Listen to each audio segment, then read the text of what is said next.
From 1931's debut of Todd Browning's Dracula through 1945's monster mash of House of Dracula, Universal Pictures' classic monsters ruled horror on the big screen, with visions of gothic terror that transported audiences to faraway lands and times. However, by the 40s, the well was truly running dry for Universal, with sequels, new characters, team-ups, and parodies failing to inject life back into the icons of horror that once helped put the studio on top. But in 1954, Jack Arnold's Creature from the Black Lagoon gave the Universal monsters one last, completely fresh addition. A belated brethren that, while still kin to the more gothic monsters seen in the rest of the group, was different in so many ways thanks to the influence of the mid-century sci-fi horror boom and its film's focus on scientific exploration. The creature would go on to star in 2 sequels in the next 2 years, getting stranger and stranger as the series pushed further into the sci-fi silliness of the time.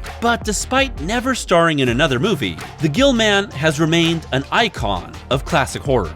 As a film, the original creature is part horror, part action, part romance, all wrapped up in an adventure story that takes us far away from civilization and into a world at the edge of history. And at that edge stands the creature, an image of horror, fascination, and attraction that refutes our characters' beliefs about the world and ultimately makes us question who we should root for in a battle to survive.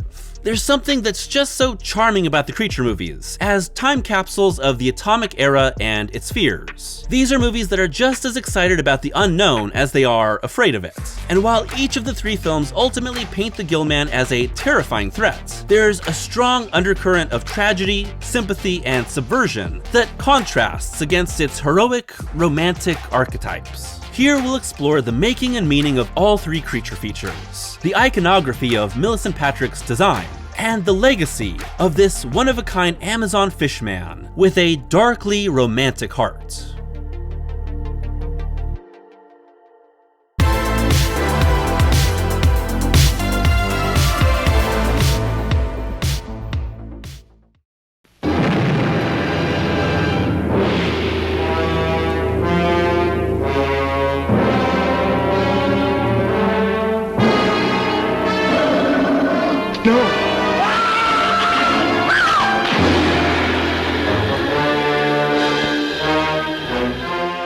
The origins of Creature from the Black Lagoon date back to 1941, when producer William Allen was told the myth of a half-fish, half-human race in the Amazon River from Mexican cinematographer Gabriel Figueroa. The story sparked an idea in Allen's mind, but it wasn't until 1952 that Allen chose to pursue it, with Maurice Sim creating a treatment for a story called The Sea Monster. Glad they didn't go with that one. That was turned into a script by Harry Essex and Arthur Ross titled Black Lagoon, with Jack Arnold hired on to direct. Prior to directing feature films, Arnold worked on military films during World War II, transitioning to documentaries and fundraising films for nonprofits afterward. Once in features, Arnold's early career was defined by the science fiction boom that took over theaters, making movies that helped define the era, including It Came from Outer Space, Tarantula, and The Incredible Shrinking Man. And I think that Arnold's documentary background gives these outlandish stories and their faux sci-fi speculation a believability that's essential for them to work.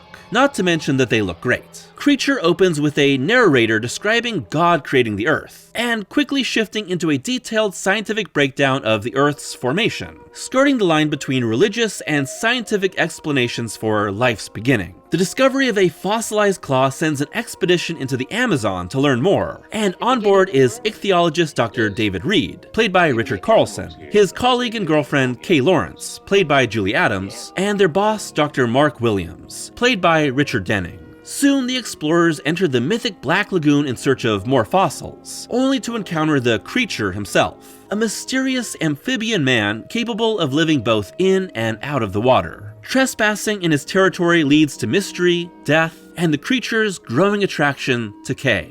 Creature supposes a love triangle between our 3 leads, but our third is more jealous and angry than an actual rival. But what I think is being done here is to let viewers see the shape of the triangle, so that the creature obviously becomes the third, without having to say anything. The amount of skin shown is nothing now, but was racy then. The creature is just as fascinated and terrified by our humans as they are by him, and nothing illustrates this better than the lengthy underwater dance between the gill-man and Kay.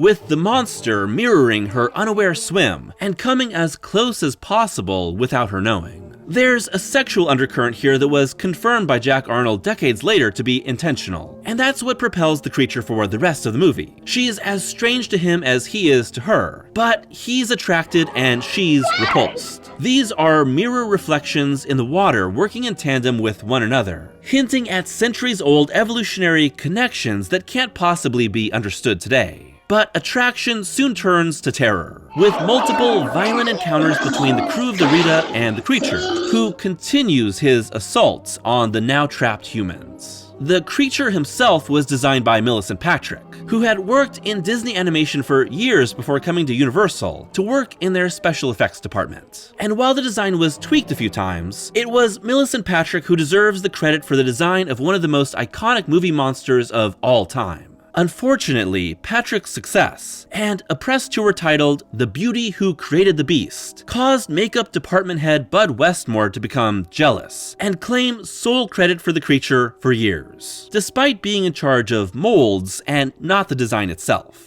As for the creature on screen, he was brought to life by two people, Ben Chapman for everything out of the water, and collegiate swimmer Riku Browning for anything underwater, alongside Ginger Stanley as Kay's stunt double. Browning would play the creature underwater in all three films, with Tom Hennessy on land in Revenge, and Don McGowan in Walks Among Us. Without a face mask or goggles under the creature's face, Browning would hold his breath for minutes at a time to bring the creature's elegantly menacing underwater scenes to life, made even more special with the film's 3D effects. Alongside the sci-fi boom, the 50s were the heyday of 3D, a tactic to keep drawing in audiences against the rising competition of TV. And so Arnold and Universal shot Creature in 3D, with a lightweight underwater 3D rig containing two cameras, held by divers for filming. Creature's underwater scenes are its most famous, but I think the entire thing looks amazing. Shot in lush black and white with excellent set design and costumes, Creature has all the appeal of a faux travelogue, taking us deep into an exaggerated Amazon jungle stitched together between two shooting teams at Universal Studios sets and Waluka State Park in Florida. It's pitch-perfect movie magic, capturing the sense of adventure and also feeling extremely comfortable and cozy. First and foremost, Creature is a movie designed to thrill and capitalize on audience hunger for sci-fi monsters, at a time when Cold War fears and the space age were forcing people to question their place in the universe. And even though the creature is a monster out of the past and from deep underwater, the movie takes a moment to connect its unknowability to the stars. We've just begun to learn about the water and its secrets, just as we've only touched on outer space.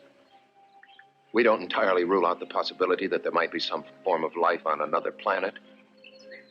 Then why not some entirely different form of life in a world we already know is inhabited by millions of living creatures? And with its scientific research angle comes a hint of environmentalism, taking the time to show Kay tossing a cigarette into the water, observed by the creature. And when chemicals are used to subdue the gill-man, polluting the previously undisturbed lagoon, Dr. Williams pays for it with his life.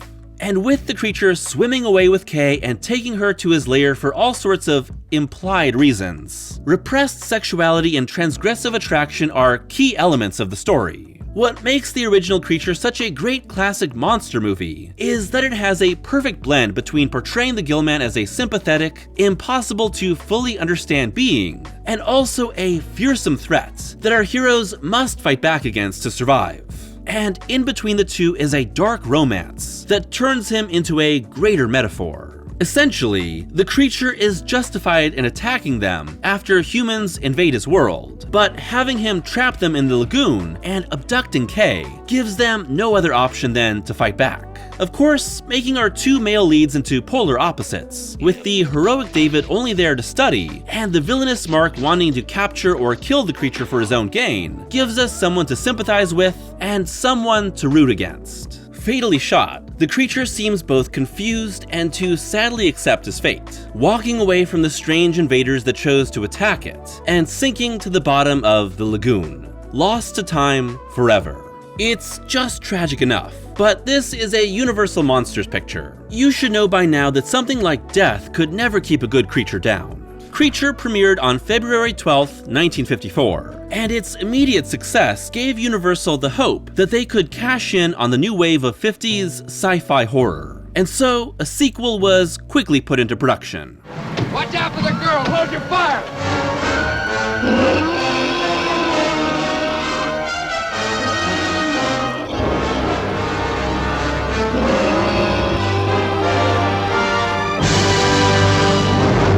Premiering on March 23, 1955, Revenge of the Creature is once again in 3D and directed by Jack Arnold, now with a script by Martin Berkeley. Here, the creature, presumed dead but seemingly confirmed alive in the time between films, is pursued by a new crew of adventurers traveling into the Amazon on their own boat, the Rita II. With the creature now known when the film starts, it's speculated that the gill-man is the missing link between man and aquatic life, with the species isolated and free to reproduce away from evolution. With no explanation given to how the monster survived, Revenge interprets the end of the original as a to be continued. I've always seen the end of the original, and I think it was intended, as saying that the creature is dead and lost to the depths forever. Eventually, the adventurers fight the creature and knock him out with dynamite, bobbing to the surface like a bad apple. And this is where Revenge makes its big breakaway from the original, as the gill-man is taken to Florida's very generic Ocean Harbor Oceanarium. Here we get to know our three lead characters: animal psychologist Professor Cleet Ferguson, ichthyology student Helen Dobson, and animal keeper Joe Hayes. Our love triangle for this picture. Oh, and Clint Eastwood's here in his first film. Hey Clint, is that a rat in your pocket or are you just happy to see me? Of course, the creature soon grows attracted to Helen, but with him defeated and chained up, he's mostly there to float around in the background while our leads chat. Hey, how's it going? Honestly, I think you lose a little something when your star monster is defeated at the end of one movie, okay at the beginning of the next, beaten badly again 10 minutes in, and comatose for half an hour afterward. As for our human leads, they're trying to train the creature to understand commands, but it's really brutal, forcing him to eat what he doesn't want, drugging him, and shocking him with electric prods to enforce commands. I think this does three things. First, it makes the leads very unlikable, which detracts from the love triangle. Second, it makes the creature less menacing. And third, it turns him into the true sympathetic character of the movie. But flaws and all, I think Revenge of the Creature is very fun. It's retro kitschy sci-fi meets vague speculative science of the time, with some honestly brutal kills. And of course, the creature eventually escapes. Cue an oceanarium rampage, and honestly, does anything scream 50s sci-fi B-movie more than a mob of people running for their lives? One thing I'll give this movie is that it's really unpredictable, moving from the Amazon to the aquarium to the creature loose in civilization. Of course, the gill-man is in pursuit of his lady love. While The Lost World has been cited as a major influence, I think King Kong is the most direct inspiration on the overall theme of the creature. He's an ancient species out of time and driven to violence because of man encroaching on his territory. His interactions with a beautiful woman are what obsess him and ultimately lead to his doom. And part 2 has the monster pulled from his habitat and on display for civilized society, with death and destruction coming as a result. Revenge is probably juggling a few too many ideas and scenarios, and as a result, it never gives any of them enough time to be fully explored. Everything feels just too rushed, as the film burns through as many ideas as it can. That said, there are some highlights. The shot of Cleet and Helen kissing and sinking underwater while being watched by the creature is so cool, and the underwater filming here still looks great, even if the water tank isn't nearly as visually appealing as the Amazon set. And the creature interrupting a seaside jazz club is such a vibe.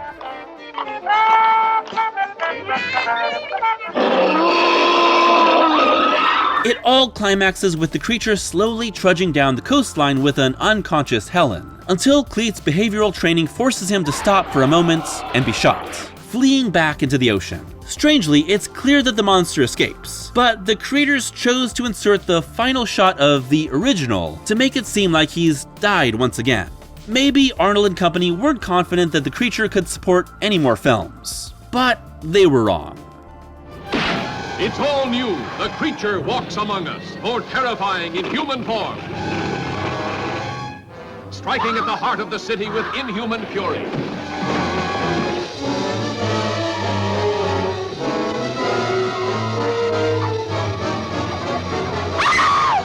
Just 1 year later, and the gill-man would return for his final feature in The Creature Walks Among Us. debuting on April 26, 1956. However, while Arthur Ross would return to write the film, Jack Arnold was no longer behind the production, with John Sherwood now directing in only 2D. This is The Creature in full-on sci-fi B-movie mode, no longer featuring the talent of Arnold behind the camera, and instead embracing the mad scientist experiments of so many sci-fi features of the time. Set sometime after Revenge, a new set of researchers are once again after the creature. The reason why the researchers are after the creature is what differentiates Walks Among Us, as the increasingly evil Dr. William Barton wants to experiment on the creature and turn him into a landwalker.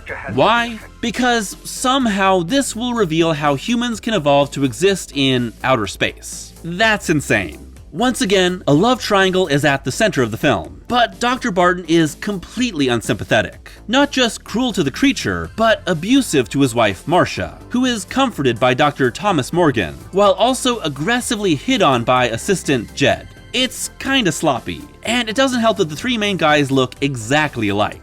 This is a very strange movie. The first half is your pretty standard creature feature, with a research team tracking the gill-man, including lengthy underwater sequences, a burgeoning love triangle, opposing views on what should be done with the creature, and a fight with the monster, with the creature shot and badly burned. Once again, the creature is captured, but is dying from damage to his gills. And this is where the movie takes a hard shift. An experiment to help the creature breathe out of the water, combined with its burn recovery, changes its appearance, as both the humans and the monster sorta just wonder what to do next. Really, the creature is almost completely inactive in this third entry, with him waking up and stunned with an expression of almost, what the hell just happened to me? Walks Among Us is almost body horror. I mean, it's not the skin I live in, but the more you think about it, the more messed up the whole thing is. Post-surgery, the creature changes its face, loses its scales for skin underneath, and gets real swole. I mean, this guy's been doing chest presses on both the incline and the decline. And when he escapes into the ocean, the creature finds that he can't breathe underwater anymore. He's also psychologically changed, walking around peacefully and even ignoring the woman at the center of the story. That's messed up, man. Really, everything here is some sort of reiteration of the past two films, despite the cosmetic changes to the title monster. And none of it is done nearly as well. Cue a violent rampage. After everything, the gill-man's fate is left at its most ambiguous, staring down the ocean that may kill it if he tries to swim again. Unfortunately, this would be the end of the creature, due to quickly dropping interest in these movies, and with him would come the end of the era of Universal monsters. After a brief resurgence thanks to this new amphibious iteration, Universal's time at the top of horror was over, and a new era headlined by people like William Castle, George A. Romero, and Hammer Films would soon arrive. But the creature had already been cemented as a horror icon, despite such a short time in the spotlight. The creature is one of the greatest movie monster designs of all time, instantly recognizable and playing off ideas of mermen, ancient myths, and lungfish to create something uncanny but still emotive, despite those blank eyes and gaping mouth. And it works just as well in the murky water as it does on land and in broad daylight.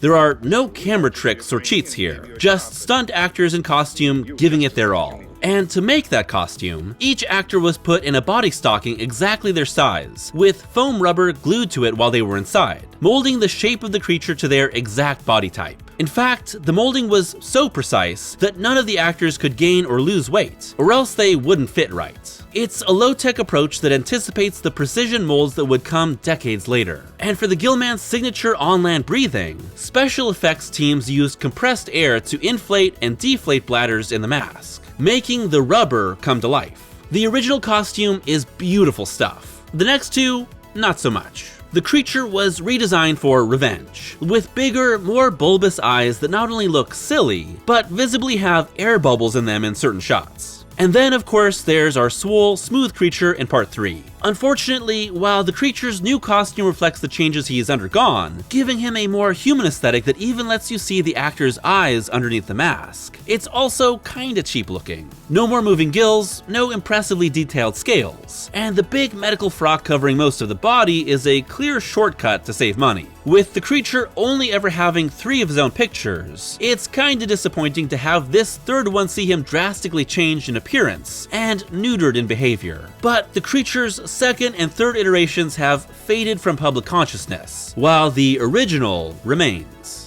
One of the major differences that separates the creature from the rest of his Universal monster cohorts is that outside of his initial movies, he hasn't starred in a single other film. Given that characters like Dracula and Frankenstein are sourced from novels now in the public domain, and that the Mummy and the Wolfman are tapping into a broader monster archetype, these other icons have been given life in dozens of films, both with and without Universal's involvement. The Gill-man, however, is a completely original creation for the studio, which gives them much more control over his appearances and interpretations. But that doesn't mean there haven't been homages, rip-offs, and many attempts at remakes. In 1977, Carl Dreadstone wrote a novelization of the original film, with lots of changes and a bigger scope, while 2004 brought Paul DeFilippo's novel Time's Black Lagoon, where the creature came from alien visitors centuries ago. And under Universal's umbrella, the Gill-man would star in the short-lived Creature from the Black Lagoon, the musical, at Universal Studios Hollywood, which was a much more outlandish and tongue-in-cheek adaptation that debuted on July 1st, 2009, and was permanently closed less than a year later. The company also approved an official pinball machine by Midway that uses a 50s drive-in theater setting for the player's encounter with the creature. I think it's pretty awesome. Outside of Universal, different creators have homaged the original by changing its design just enough. The most famous of these is 1987's The Monster Squad, which is basically Goonies meets the Universal Monsters, as a group of horror-loving kids fight Dracula and his gang, including the Gill-man. I absolutely love the design of the creature here, designed by the GOAT, Stan Winston. He's much more inhuman and vicious looking, with a toothy head that looks like a piranha set on top of a spiky humanoid body. Unfortunately, the Gill-man is given a pretty lackluster death, while the rest of his monster brethren get much more elaborate ends. TV is filled with creature homages, ranging from an Abbott and Costello sketch in the 50s, to Uncle Gilbert in the Munsters, to an episode of Flipper, where Riku Browning himself plays a Gill-manish sea monster, to the Universal Cartoon Studios series Monster Force, where the creature was one of the villains. It did not do well. The design of the creature is so iconic and ingrained in the memories of even people who've never seen these movies that it doesn't take much to suggest the monster, while still skirting around licensing issues. Universal would try to get a remake going off and on in the decades after the creature had disappeared back into the ocean, but nothing got far. Starting in 1982, John Landis tried to remake Creature with a script from Nigel Neal that features 2 creatures, one good and gentle, one evil, with both eventually leaving the lagoon and fighting the US Navy. Landis wanted the film to be in 3D, but Universal chose to put their money behind Jaws 3D instead. As I covered in my Unmade John Carpenter Movies video, Carpenter entered the picture in 1992, setting his remake in the modern-day Amazon with Bill Phillips writing a hard R remake filled with violence. The script would see creationist scientists trying to prove their views, colliding with a man-fish race living in hidden pyramids in the Amazon, taking lots of inspiration from H.P. Lovecraft's The Shadow over Innsmouth. Carpenter's time on the project lasted long enough for him to hire special effects master Rick Baker, with designs leaked online years later showing a faithful but less rubbery creature. Unfortunately, the big-budget failure of Memoirs of an Invisible Man caused Universal to never greenlight the movie. In 1994, Peter Jackson was offered the chance for a remake, but chose King Kong instead,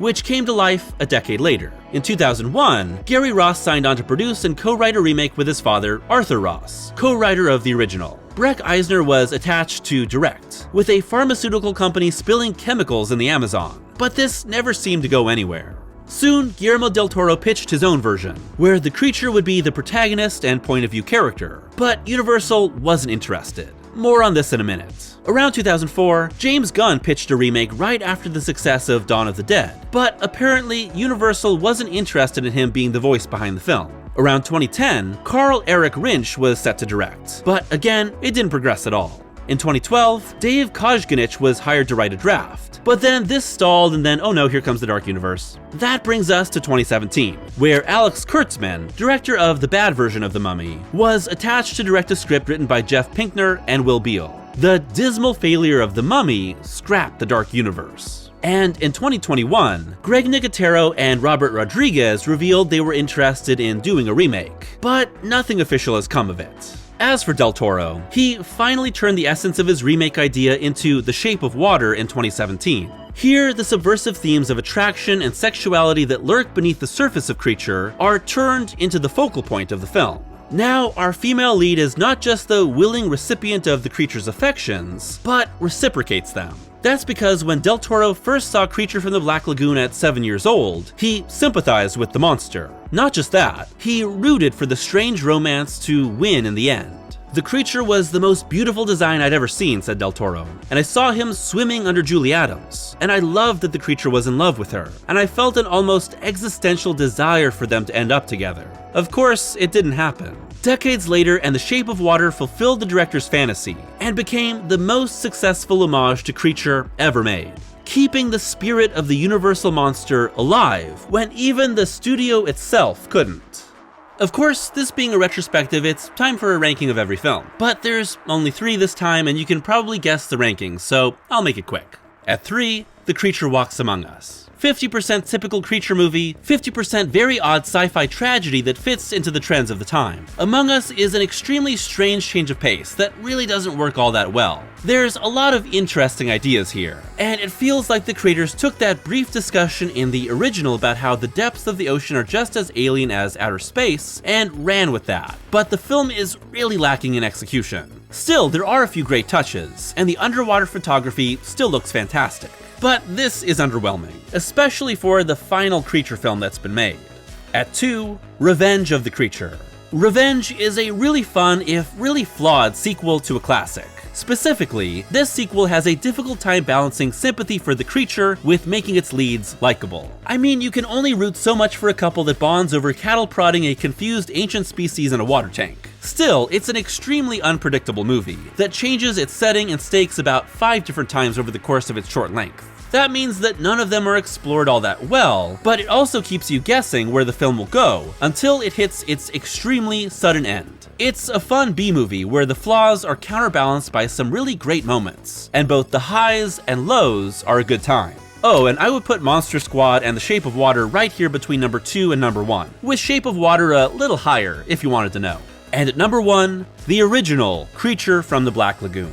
Jack Arnold's original film is easily one of my favorite monster movies. It's the ideal of what a great universal monster movie should be, thanks to its ability to balance both your attachment to the human leads and your sympathy for its central monster, which informs all of its themes. Man versus nature, modern versus ancient, attraction versus repulsion, obsession versus observation. Everything in this movie exists in extremes, and all within an amazingly shot pseudo-travelogue featuring one of the all-time great monsters. It's iconic and brilliant. With nearly 70 years past since the original Creature first hit screens, and a new version seemingly impossible to make, this is one of the rare franchises I've done a retrospective on that doesn't have any life left in it. Of course, you never know when the undeniable mix of a creator with a fresh take and a movie studio with the need for another hit will come together and bring a beloved franchise back from the dead. Even if it never happens, the fact that the gill-man has become an iconic universal monster with so few films speaks to the power of the creature and how his stories still speak to audiences.